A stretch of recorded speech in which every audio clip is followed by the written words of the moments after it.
Tafsir At-Tabari jadi 23 ayat halaman 46. Hal yang serupa juga disampaikan oleh Al-Qurtubi dalam tafsir Qurtubi jadi 18 halaman 161, di mana beliau mengatakan barang siapa yang menyandarkan dirinya kepada Allah, bertawakal kepada Allah, maka Allah akan menjadi atau memenuhi kecukupan atau memberikan kecukupan dalam semua urusan. Begitu juga dinukil Asy-Syaukani dalam Fathul Qadir jadi 7 halaman 241. Kurang lebih terjemahnya beliau mengatakan makna at-talaq ayat 3, wa may yatawakkal 'ala Allahi fa huwa hasbuh. Siapa yang bertawakal kepada Allah, Allah akan jadi pencukup baginya. Adalah barang siapa yang menyerahkan urusannya pada Allah, maka Allah akan memberi kecukupan pada urusan-urusannya.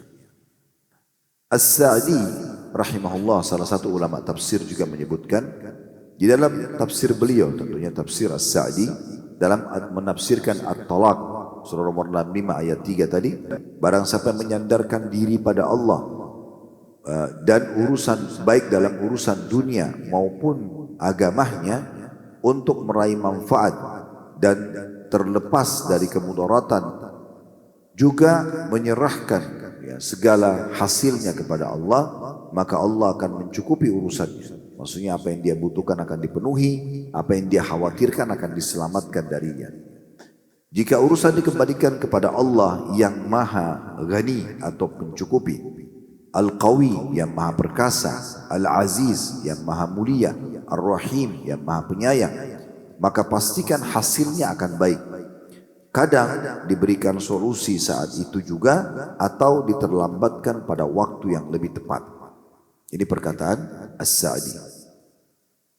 Di dalam hadis riwayat Ahmad, riwayat Tirmidzi, Ibnu Majah dengan sanad hasan, kata Nabi SAW, "Lau annakum tatawakkaluna 'ala Allah haqqa tawakkuli la razaqakum kama yarzuqu at-tayra tagdu khimasan wa taruhu bitana."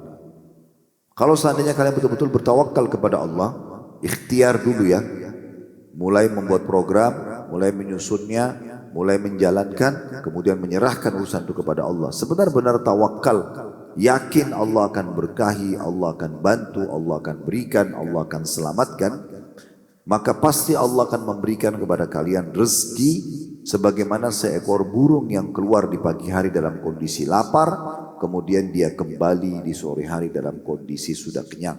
Artinya bukan hanya kita saja yang Allah berikan rezeki, tapi semua makhluknya.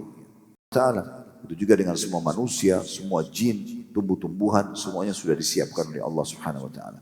Bahkan kalau kita kuatkan lagi dengan hadis Nabi SAW yang artinya tidak akan wafat satu jiwa sampai semua rezekinya disempurnakan. Artinya seteguk air, ya, seperti air yang dihidangkan buat saya ini, tidak mungkin saya wafat sampai saya meneguknya kalau itu rezeki saya. Kalau belum rezeki tidak akan sampai kepada saya. Makanya seorang ulama di Saudi pernah menyampaikan dalam ceramahnya, memberikan perumpamaan. Ada satu orang di daerah padang pasir, kemudian dia berdiri dekat sebuah sumur, jatuh ke dalamnya. Begitu dia jatuh ke dalamnya, dia minta tolong, teriak-teriak. Lewatlah satu kafilah dagang, menjemput dia, mengeluarkan. Lalu ditanya, ada apa dengan kamu? Dia ceritalah seperti biasa manusia kalau terjadi kecelakaan dalam hidupnya.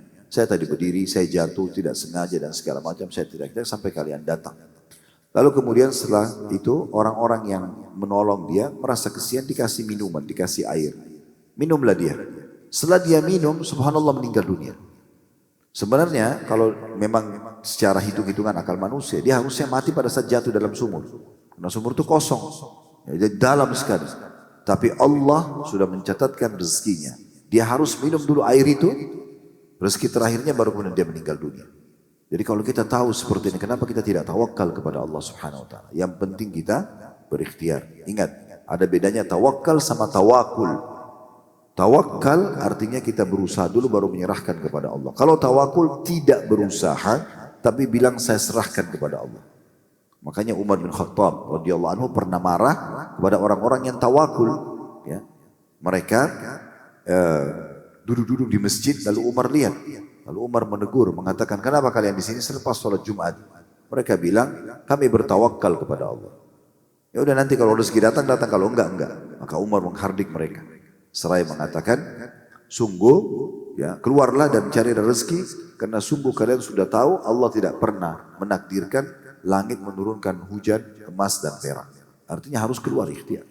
Dan Imam Ahmad rahimahullah waktu ditanya tentang masalah statement seperti ini, beliau mengatakan sungguh ini adalah pernyataan orang-orang atau penyampaian dan statement orang-orang yang sangat bodoh.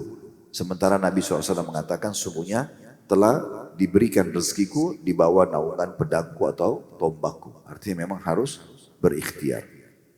Al-Baihaqi rahimahullah berkata dalam kitab Syu'abil Iman yang kurang lebih artinya, hadits ini bukanlah dalil untuk duduk santai dan enggan melakukan usaha dan mencari rezeki.